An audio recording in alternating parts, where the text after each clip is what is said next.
The House of Mystery presents Inside Writing, the radio show where authors discuss their writing process in all genres.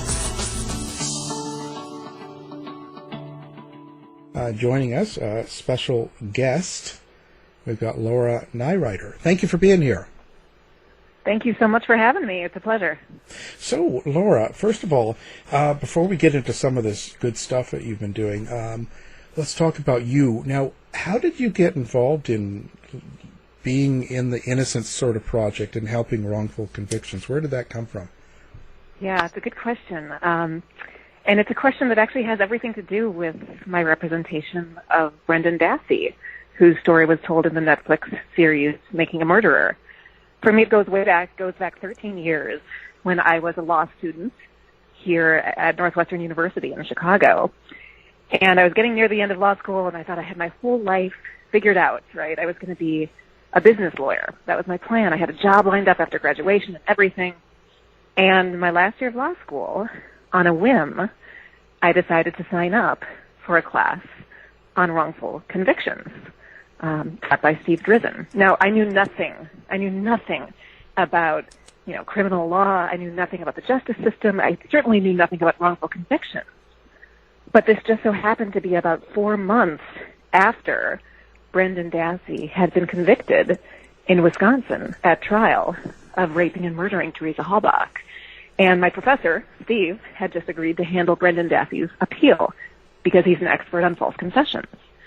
And so I remember it pretty well. A couple weeks into fall semester, Steve called me into his office, and he said, I've just gotten involved in the case of a young man from Wisconsin, 16 years old, intellectually disabled, who confessed to a murder that I don't think he committed. And he handed me the interrogation videos of Brendan Dassey, the same videos that, years later, would end up in Making a Murderer. And he told me to go home and watch them. So I go home, I sit down on my couch, I take out my laptop, I put in these DVDs, and I watch them all from start to finish. And my heart broke because I saw two adult police officers manipulating a 16-year-old special education student into confessing to a murder that he couldn't even describe. And I knew I couldn't walk away. So that did it for me. I did graduate, thank goodness. And I came back to Northwestern within a few months to start building, alongside Steve, the Center on Wrongful Convictions, where we've been representing Brendan and a lot of other people just like him ever since. That's pretty impressive. Now, the confession itself, now there is a lot of false confessions that happen, and for different reasons. Sometimes it's the interrogator, sometimes it's just the person giving the confession. I find that one of the biggest things when we do shows covering that subject, that people actually disagree with at times. So how do you explain it to people that say, I would never confess to something, to killing these two people, and they kind of give you that attitude. How do you answer that? Yeah, it's such a good question. It's exactly the right question to ask. Why would anyone confess to a crime they didn't commit, especially, of course, something as brutal as rape or murder? And, of course, all of us think that I wouldn't do that. What's the matter with this person who did, right? Yeah. So this is part of what fascinated me as I started learning about false confessions and police interrogations. It turns out that the answer to this question, why would anyone falsely confess, has a lot to do with the psychology of the interrogation room. It has a lot to do with the psychological tactics that police officers are trained to use inside the interrogation room, right? Basically speaking, interrogation has two phases, right? The first phase is about reducing a suspect down to hopelessness. You're caught. You're trapped. You're cornered. You have no way out. Your life is over. You're going down for this. And then the second half is about offering confession as a life raft, right? You're caught, but if you confess, people will understand that you're a good person, that you have remorse. They'll want to help you. They'll see that you're cooperating, and so on. But what you see in a lot of these interrogations that result in false confessions, and I have watched hundreds of these videos and represented dozens of these people, is you see this basic structure of interrogation get cranked up, get sort of amped up in ways that would affect any of us. So you'll see, for example, police officers lying about the evidence against a suspect, which most people don't know is perfectly legal in the United States, not many other countries, but it's totally legal here. So you'll see officers saying, you're trying to tell us you're innocent. We found your DNA at the scene. We found your fingerprints on the gun. And you can see the suspect start to think to themselves, my God, how is this possible? I've never been at this crime scene, but this cop says he's got my DNA. He really thinks I did this, right? What am I going to do? So you see those sort of lies in the interrogation room, and then once the suspect feels cornered, trapped, hopeless, you see officers say things like, look, if you don't confess, you'll get the death penalty, or you'll get life in prison. But if you do confess, we'll be able to help you, and so on. And you can see how these tactics combine over the course of many hours, sometimes overnight, to make a suspect think they've got no way out of this horrific situation but to confess. These are really powerful tactics. They are very good at getting true confessions from guilty people, but they're so powerful that they can also get false confessions. So what's the answer to that? Like, how can we, because I don't want to attack on the police, but there's always, there's a lot of that going on. But how is it that they can make that work better? Like, how can we actually get interrogation to happen, but without the lying and without that stuff? Like, what? I don't know what I'm trying to say, but how can we fix this? Yeah, how can we fix this? How can we do better? And that's exactly the right question to ask. One of the things that I do that I'm proudest of is I work really closely with police and prosecutors. I'm not about attacking or, that kind of thing. What I'm about is learning from these cases, because at the end of the day, nobody wants an innocent person behind bars while the guilty person is out on the street. Nobody wants that. So that's a big part of what I do is I gather these interrogation videos, I study these cases, and I work really closely with law enforcement to figure out better ways of doing things, right? And it turns out that when you look at these cases, you study them, you don't need to lie about evidence in the interrogation room to get a confession, right? You don't need to use death threats. There are way better techniques that are out there that are more based on rapport building, that are more based on conversational techniques that are very good at solving crimes that are being used in other countries all the time. One of the fascinating things about the techniques that I described, the way interrogation works right now, like in all 50 states, these are really commonly used interrogation techniques. One of the fascinating things is that these techniques were developed like 70 years ago, in the 40s and the 50s. And at the time, they were thought of as revolutionary because they replaced physical abuse in the interrogation room, right? It was like the kinder, gentler way of getting at the truth. But what's interesting is now we've had another sort of leap in our thinking now that DNA has been invented.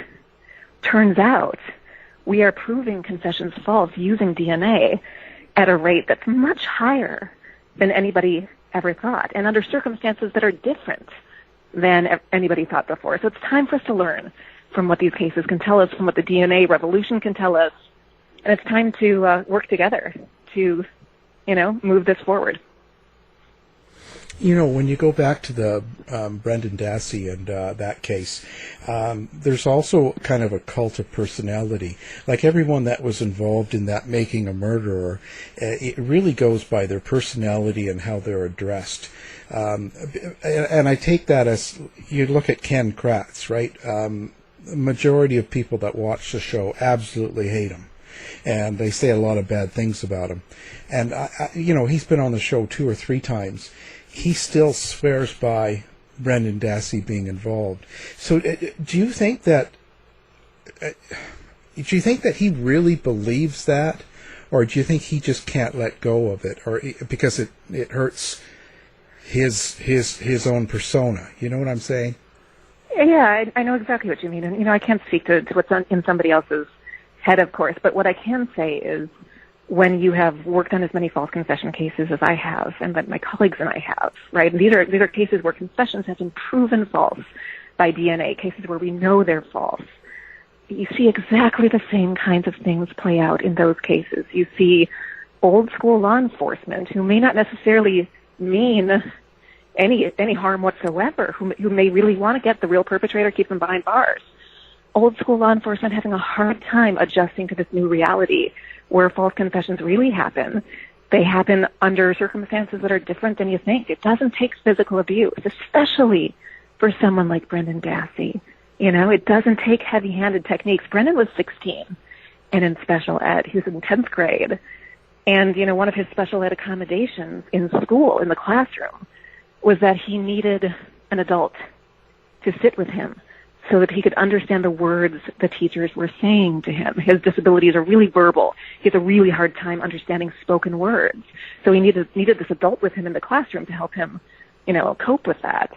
And when you put a kid like that inside the interrogation room and you bombard him with 5 to 6 questions per minute for hours and hours and hours with no adult, no lawyer, no parent, no nothing by his side, you know, these are exactly the kind of circumstances that you see in hundreds of cases across the country that can lead to false confessions. You know, and Brendan, and of course that sort of key moment, one of the hardest, but also most important moments that was shown in Making a Murderer from Brendan's interrogation, when he says, when he is trying to guess how Teresa Halbach was killed, and he can't get it right? He guesses all these different ways of killing somebody. The officers keep telling him he's getting it wrong. Finally, Brendan has no idea what to say, and he sort of throws up his hands and says, "We cut off her hair," you know, just totally at sea. And he has to be told by the interrogators that she was shot in the head. That is such a classic sequence. I have seen that dozens of times in dozens of cases where somebody has been sort of made to think it's in their best interest to do what these cops want, trying to give them the story that they want, and just can't come up with it because they weren't there. It's so classic. I worked with intellectually challenged kids before, so people who were Brendan's age, and I can totally see when watching the quote-unquote confession on Making a Murderer how Brendan was wanting to help those officers come to their conclusion, you know, and that's why he was throwing out those guesses. I like I say, I've worked with those kids, and that's what they want. They want to be able to help. And yeah, they want to please the authority figure, right? Exactly. Exactly. I mean, that's what I always say about this case. You don't have to be a lawyer to kind of get what's going on with Brendan, right? You need to be a parent, right? Maybe a mom or a dad or a teacher or a neighbor or somebody who knows someone like Brendan.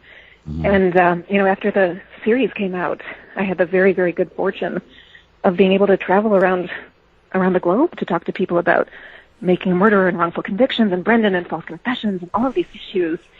And wherever I spoke, literally across the globe, people would come up to me afterwards and say, you know what, I know someone like Brendan. I have a Brendan in my life. And my heart broke when I saw him doing just that, just trying to please these older, you know, authority figures. You know, it's Brendan himself who moves people, and people have got it right. He's a great guy. Why can't you know, the prosecutor or the court or the system put an adult in the room? Why can't they assign someone? Because, you know, I don't want to put down Brendan's mother or any parent figure there, but to leave your child who's got challenges, never mind just being 16 years old, in an interrogation for hours with, you know, these policemen, why doesn't there have to be an adult there to kind of level it out? Because there's nobody on his side then. I think level it out is exactly the right phrase. It's obviously not a level playing field when you've got any kid, like you say, let alone somebody with disabilities like Brendan. Here's the interesting thing, and this is something that not a lot of people know.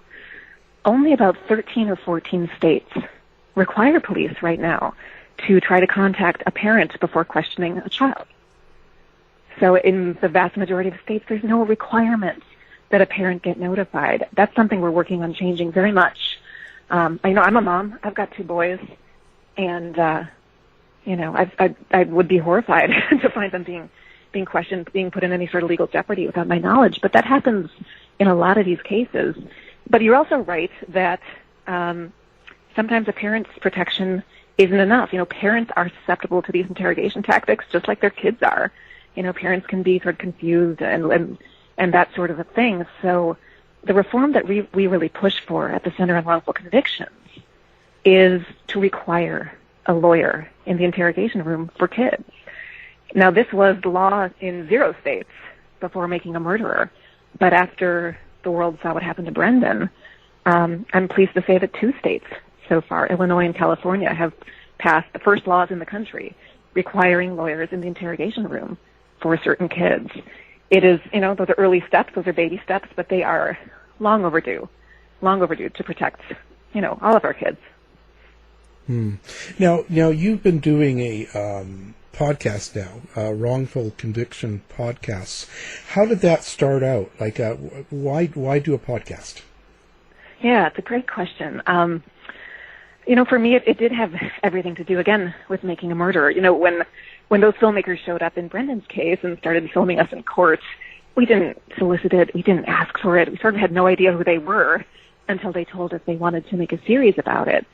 And when the series was released years and years later, we didn't expect it to light the world on fire the way it did. Suddenly after working on Brendan's case for 9 years, suddenly the world was saying his name. The world was having that same transformative moment that I had when I was a law student, right? They were watching the same videos and sitting up bolt upright on their couches just like I had done and saying, this is not right. This is not okay. What can I do to help to make sure this doesn't happen again? And when I saw firsthand how this Netflix series, transformed the way so many people thought about the criminal justice system and the way that it interacts with, people who maybe aren't rich or powerful or well-connected, I thought to myself, well, geez, if Brendan's story can energize people this much for change, I got a lot more stories like that. Stories that are just as engrossing, just as fascinating, just as disturbing, and just as motivating, right, to get people organized, to get people calling for action, calling for change, getting people aware of the system, aware of what their rights are. And so that's what led Steve Drizin and myself to create our podcast, Wrongful Conviction, False Confessions. We've worked on so many of these false confession cases that have videos from inside the interrogation room that are just like Brendan's, sometimes even worse. And so we use that real interrogation audio to tell 12 different stories of false confessions of people who, were manipulated into falsely confessing inside the interrogation room, who were convicted on the basis of those confessions, and then, sometimes over the course of years, even decades, fought and fought and fought for the truth until they were finally exonerated. They're incredible stories, every single last one of them. Each episode includes an interview with the person whose story we tell, the person who falsely confessed, a little check-in with them. What did your experience mean to you? What are you doing with your free life now? And you wouldn't believe some of the answers we're getting. It's like after spending 30 years in prison, little things like, feeling the sunlight on your face or smelling freshly cut grass. That's what means everything to these folks. It's really, really inspiring. How do you choose these cases in the sense of there's a lot of people that say they were convicted wrongly or confessed because of whatever reason, intimidation, there's all sorts of reasons. So how is it that you make a decision to follow up on a case as opposed to not? Like what's kind of the line you draw on or criteria you use? Sure, absolutely. So if I take a step back and answer as a lawyer, at our Center on Wrongful Convictions, we get about 3,500 letters every year from inmates all around the country who say that they were wrongly convicted, who say that they're innocent, and who ask us to look into their cases. There are 5 of us at the center, so we can take very, very, very few cases, right? We are a pro bono organization. We don't charge anyone who we represent. You know, Steve and I have never charged Brendan or his family a single nickel for the work we've done on his behalf, and proud of it, frankly. So we are very careful, anyway, to pick cases not only where we believe in folks' innocence, but where we think we can really help. There's something that we can actually do to make a difference. You wouldn't believe the cases that come across our doorstep, right? It's not a case of just sort of magically being able to discern somebody is innocent when other people haven't been able to. We have cases come to us where people confessed during interrogation, right? People confessed to rape and murder, and then the DNA from the rape victim's body was tested before trial and excluded them definitively. And they were convicted anyway on the basis of their confession. You know, that's usually a pretty good sign that that case is worth looking into. We had a case like that a few years ago, the Dixmoor 5.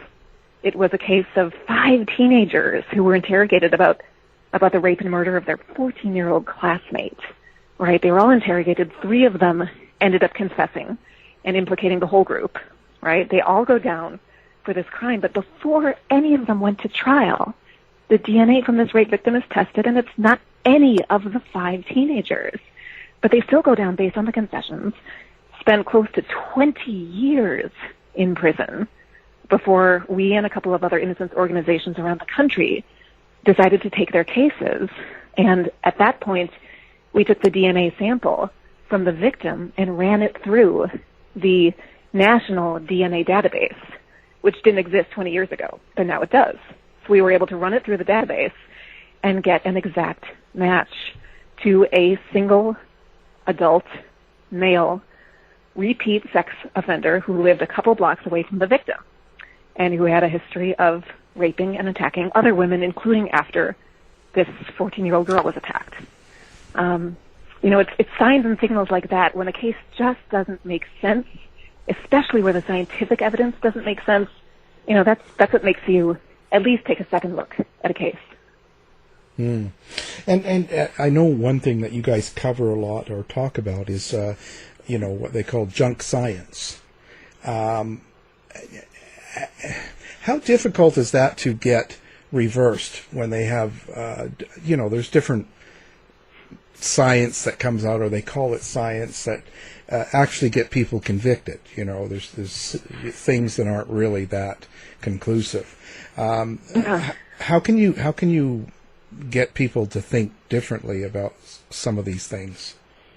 No, it's really interesting when you get into the criminal justice system and start, you know, reading about cases, reading trial transcripts, police reports, you know, the real sort of nuts and bolts of how our system works. There are so many things we think are true about forensic science and, frankly, about the functioning of the criminal justice system.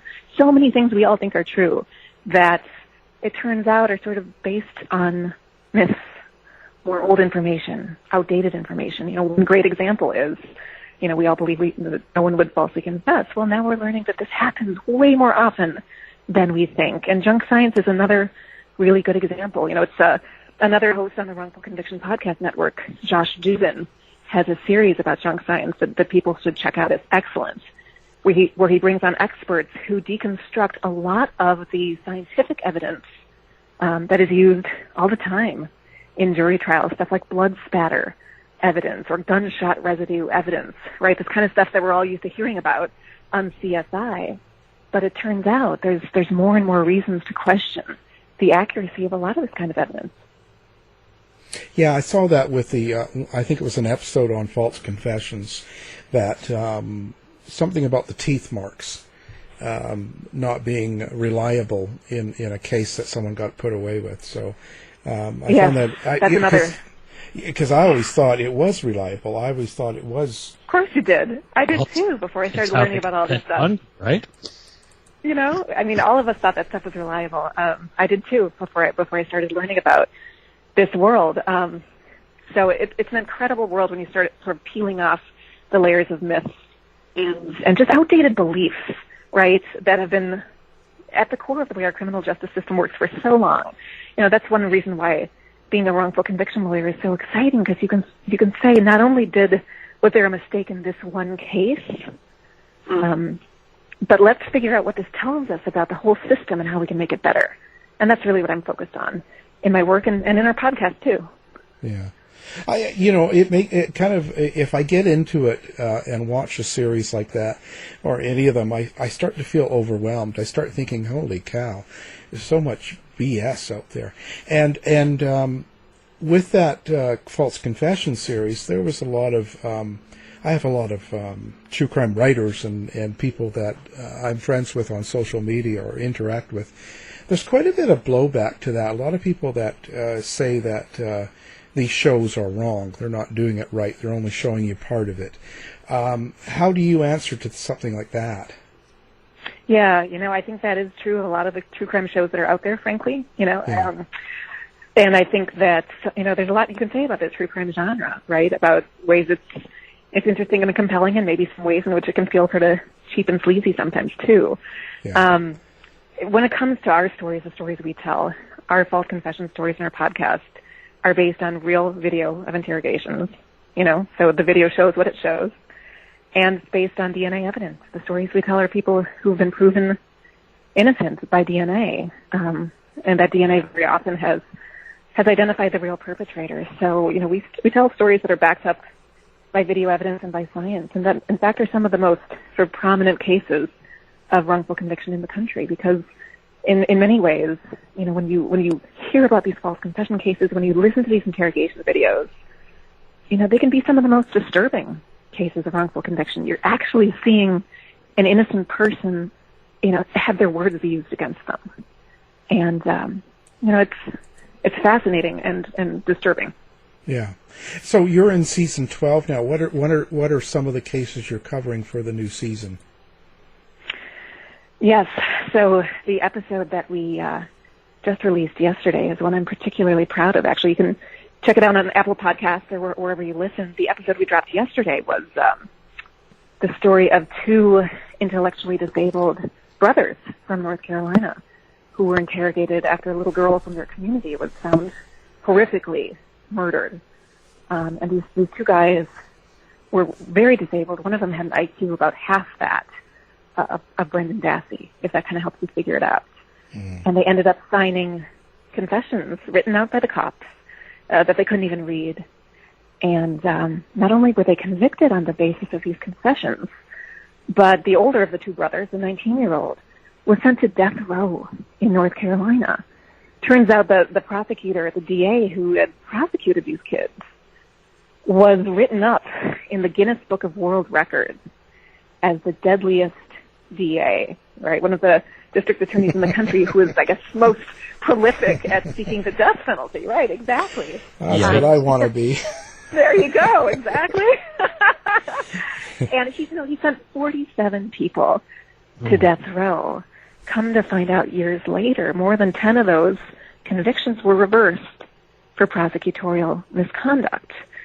After his cases started getting reversed, some really great lawyers got a hold of these guys' case, and of course retested the DNA from this little girl's body, and found it hit to a serial rapist who had been preying on other women in that exact area in a manner almost identical to the way this girl was killed. But in the meantime, what happened before they got that DNA hit to the real perpetrator? The Supreme Court was having a debate. Years after these guys were convicted, they were having a debate about whether we should have the death penalty, right? Whether the death penalty should be constitutional. And one of the justices held up these two brothers from North Carolina, who were at that time sitting on death row, and he said, basically these are the poster children for the death penalty, these two brothers, because of the horrificness of this crime. Oof. Turns out then the DNA is tested and they were innocent the whole time. So it's an incredible story. It kind of says a lot about the conversations we're having right now in our society, and what happens when two brothers like these, good men, very good men, run up against some pretty powerful forces in our system. Hmm. Did you ever touch off on the West Memphis 3? Yes, actually, I was part of the legal team that represented the supposed ringleader of the West Memphis 3, Damien Eccles. Damien's still a very good friend of mine. Yeah. Yeah, I've had contact with them a couple of times. Man, I was going to do, or we were going to do, kind of an episode having different people involved in it and people that went on both sides. I cannot believe how aggressive the people are that are against him. Well, that's the thing, right? What happened in that case, right? This is this 1993 case involving 3 8-year-old boys from West Memphis, Arkansas, who were killed brutally. The crime is bad. Yeah. It's about as bad as it gets. I mean, I don't think anyone on the planet would disagree with that. So there is this sort of natural human instinct. We all feel it, right? All of us who are parents. I've got an 8-year-old boy myself right now. All of us who are parents feel that anger and that rage at the crime itself. But what you see in wrongful conviction cases is that anger and the moral certainty that you feel about how wrong this was, that this happened to these little kids, that moral certainty about the wrongness of the crime can turn into moral certainty that someone's got to pay. And that attitude can drive wrongful convictions in some of these really horrific cases. You just want someone to pay. And if the police say, hey, we think it might be this guy, it's all too easy for any of us, right, to focus on, well, if there's some evidence against these guys, we want to string them up. In the West Memphis 3 case, of course, as in many other cases, there's no real evidence linking the 3 teenagers who were convicted, no reliable evidence at all. So I totally understand people's need to hold somebody to justice for what happened, but that emotional feeling can really distort investigations and distort the system search for the truth. Yeah, I was surprised at how aggressive, people really believe they're into the Satanist world and everything, and they're just, wow. Jeez. Yeah, no, I'm here to tell you, I know all 3 guys very, very well. They're lovely people. I've spent a lot of time with them. It's a real shame.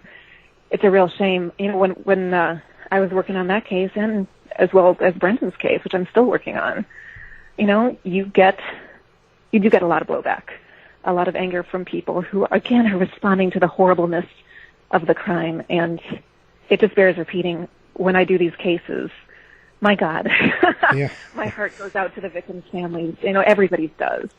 But defending someone you believe is innocent is just as important as finding the person who actually did it. That's what what keeps me going. I just don't know how they can sometimes move on with their lives after being a spectacle for so many years. That must be most difficult, because if I get that kind of blowback just from people online, what's it like for someone like, let's say, Damien Eccles to get out there and get a job or to work and just be normal when you've got a lot of people that just hate him automatically? Totally. And Damien, his case was particularly high profile, so that problem was particularly acute for him. But for anyone who has been wrongly convicted, right? I mean, and a lot of these cases were high profile at the time because the crime was so gruesome, was so awful.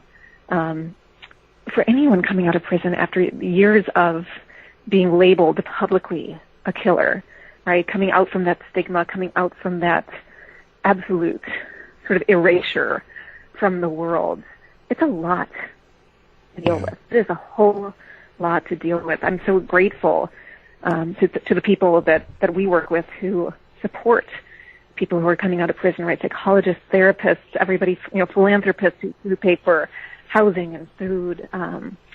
There's an incredible organization actually called the Sunny Center, which is run by 2 death row exonerees who, after each of them were exonerated off different death rows in different countries, actually found each other post-exoneration, got married, and started this concept, I guess. It's a place in Ireland, in the hills of Ireland, where recently exonerated people can go stay with them, called the Sunny Center.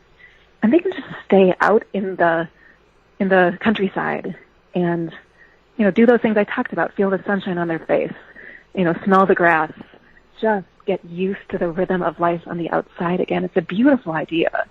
And it's it's the kind of support that people need after these experiences. Wow. Well, quite a subject to cover.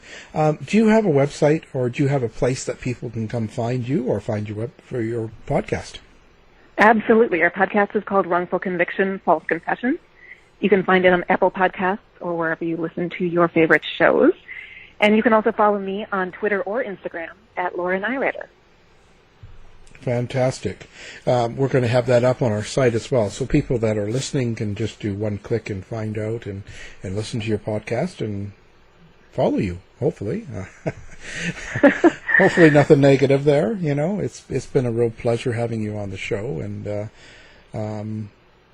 geez, I hope you continue to do well and do such a good job.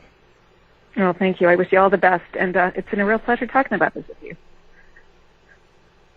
To find out more about our show, guests, or to listen to past shows from our archive, please go to www.houseofmysteryradio.com. Show's over for now. Was it as good for you as it was for me? Well, good night.